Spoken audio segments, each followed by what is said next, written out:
रस लोभी हिरन। पुरानी बात है, वाराणसी में राजा ब्रह्मदत्त राज्य करते थे। राजा का एक बहुत बड़ा उद्यान था। उस उद्यान की शोभा की चर्चा चारों ओर थी। उसमें फूलों के अलावा हरी हरी घास भी थी। कोमल रस भरी घास को देखते ही जानवरों के मुंह में पानी आ जाता था। उद्यान की चारदीवारी बहुत ऊंची थी, लेकिन वह एक जगह से टूटी हुई थी। वहीं से एक हिरन आकर रोज उस उद्यान की घास चरता था। जैसे ही माली आता कि हिरन भाग जाता। वह हिरन भागता तो लगता कि हवा से बातें कर रहा है। एक दिन राजा ने माली से पूछा, उद्यान का क्या हाल है? फूल पत्ते कैसे हैं? मौसम के सभी फूल तो उग गए हैं। कोई नया समाचार? माली ने कहा, सब ठीक है महाराज। फूल पत्ते सब उगते हैं, मौसमी फूल भी हैं। आपकी कृपा से हम लोग भी ठीक ही हैं, परंतु एक विचित्र बात है महाराज। क्या? महाराज, एक हिरन रोज आता है और घास चरकर भाग जाता है। क्या वह बहुत सुंदर है? बहुत सुंदर है महाराज। उसका रंग सोने की तरह है, उसकी आंखें चमकदार हैं। उसे देखकर मन प्रसन्न हो जाता है। तो फिर उसे पकड़कर मेरे पास हाजिर करो। उसे पकड़ना तो बहुत मुश्किल है महाराज। प्रयत्न करो। प्रयत्न करने से सब कुछ संभव है।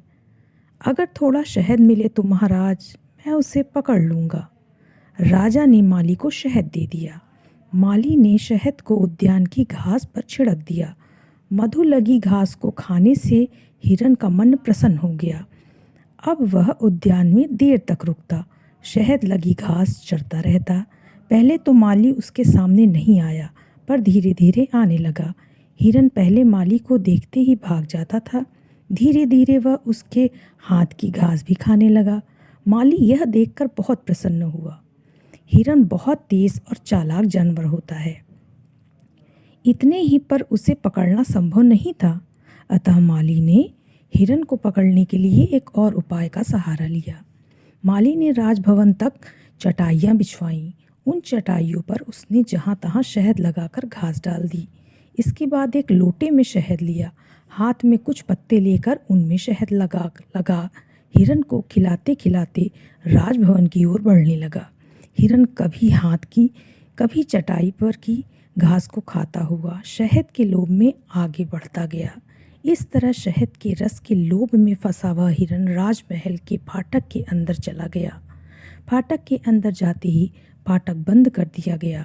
हिरन को अब अपनी गलती मालूम हुई।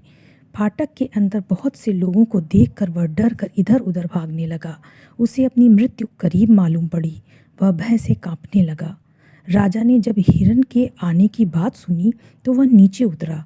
हिरन को कांपते हुए देख उसने सोचा, यह अपनी जीभ के फेर में पकड़कर इस कैद में गया।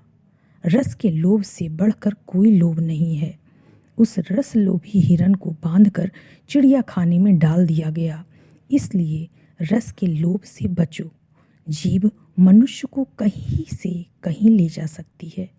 जिसने जीभ को वश में कर लिया, उसने भारी विजय प्राप्त कर ली।